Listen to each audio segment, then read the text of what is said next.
হিন্দুস্থানকে তাদের আশ্রয় দিতে হবে। এই জন্যই তো ভারতবর্ষে নাম হিন্দুস্তান।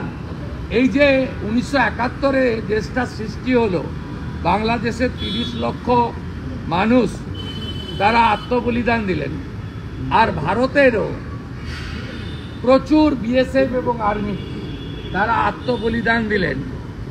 দেওয়ার পরে দেশটা স্বাধীন হলো, তখন হিন্দু জনসংখ্যা ছিল 23%, আজকে 7-7.5 নেমে আসছে।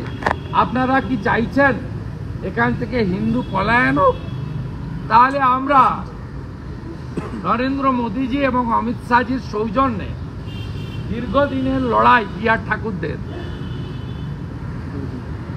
আজকে 14 সালের ডিসেম্বর পর্যন্ত, 31 ডিসেম্বর পর্যন্ত যারা ধর্মীয় উৎপীড়নের কারণে এসেছেন তাদের সহনাগরিকত্বের মর্যাদা দিচ্ছে।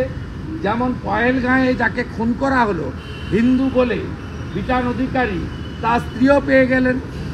তাহলে আমরা মোদিজিকে এবং অমিত শাহজিকে অনুরোধ করব যে ডেট তুলে দেন, কারণ এখনো এই অত্যাচার হলে এরা যাবে কোথায়?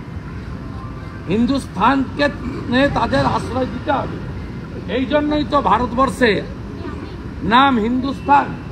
আমরা আজকে ওপারে থাকা মতুয়া বা সনাতনীদের আত্মীয়দের এপারে যারা গত কয়েকদিন উদ্বেগে ছিলেন তাদেরকে আশ্বস্ত করছি বিজেপি পরিষদীয় দলের পক্ষ থেকে, বিরোধী দলনেতা এবং আমার সাথী এমএলএদের পক্ষ থেকে, যে আমরা আপনাদের পাশে আছি।